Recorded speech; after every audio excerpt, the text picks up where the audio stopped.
Hi, my name is Greg Nance. I'm the founder and CEO of Dyad.com. We're a mentorship platform online that connects students just like you with some of the world's best admissions experts to help you plan for your own overseas study adventure and your own career goals. Step by step, we can do this. Welcome to the first video in our video catalog where we're going to cover the application process, what's required, and the timeline so that you have all the information you need to make the most of your journey overseas. Let's begin with what the application process is not. Now, I know many of us, those of us from China, India, and a lot of other countries, have one big national examination, a standardized exam that will give us a test score that opens up various university admission. That is actually different and distinct than the process at the United States, the United Kingdom, Canada, Australia, and a lot of other countries too. In the US and UK, for instance, there are 5 key commonalities to all of these applications that I want to share with you here today. The first is going to be your transcript. Your transcript is the list of classes you've taken and the grades you've received. These grades, the average score you've earned is called GPA, grade point average. The higher, the better, but it's not an end-all be-all. In fact, admissions officers will also look at the difficulty of courses that you've taken. So for instance, an advanced course, that's better than just taking all the introductory courses, the beginner courses. So that's one thing that will be looked at on your transcript. Additionally, you'll also need to take standardized exams like the SAT if you're targeting bachelor study, or maybe the GRE if you're approaching master's study in the United States. If you want to get an MBA, you would need the GMAT. So there's different exams depending on what you're aiming to study. Additionally, if you're from a non-native English-speaking environment, your high school teaches you in Spanish or teaches you in Hindi or Chinese, well, then you'll also need to take the TOEFL exam for American schools or the IELTS exam for UK universities. So you'll need these test scores as well. That's the second characteristic. The third thing that's very different for the US and UK is actually essays. You'll write a personal statement or a statement of purpose.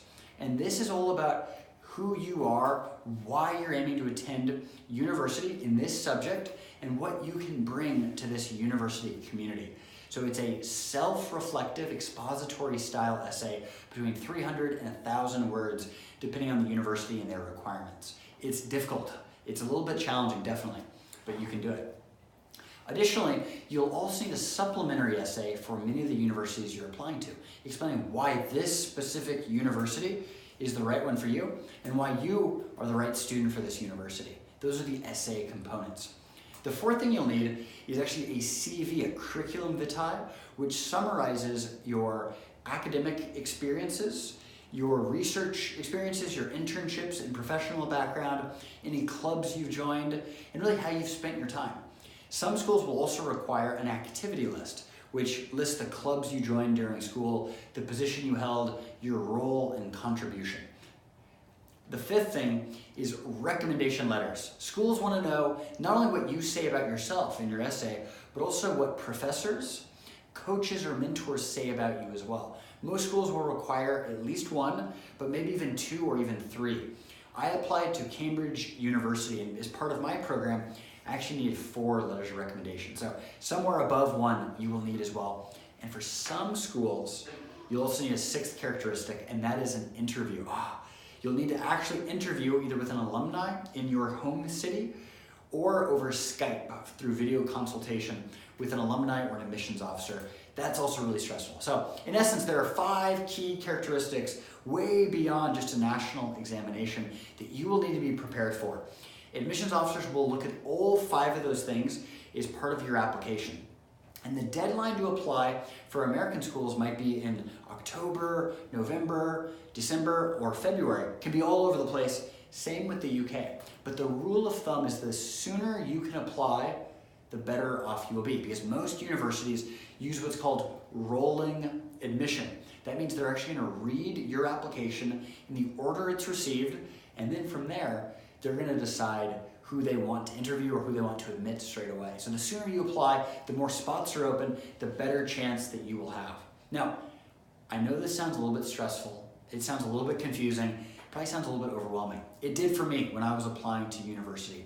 The only way that I was able to earn admission to my dream school, University of Chicago for bachelor's and Cambridge University for my master's, was with great mentors.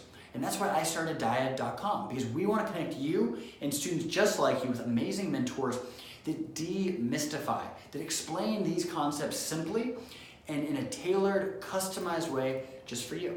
So this video catalog is designed for you to learn more about each and every one of the things that we've covered today, and it's designed to give you the advice you need to take the next big steps in your life, like study habits to get a better GPA, to improve your transcript, the way to take your tests and to schedule it so that you remember most from your study sessions each and every day so you improve.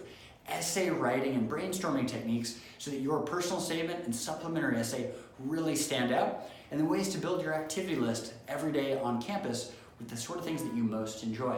And then how to build great relationships with your recommendation letter writers so that your rec letters really shine compared to everyone else's. And then how to ace that interview, that final test before going, along with how to get scholarships and funding to make your dream a reality. All of these things I wish I had had when applying to UChicago and Cambridge. That's why we built Dyad.com just for you. And we hope you'll dive in today and learn more from our video modules here in our content library, and you actually get in touch for the chance for one-to-one expert mentorship, because a great mentor can make all the difference.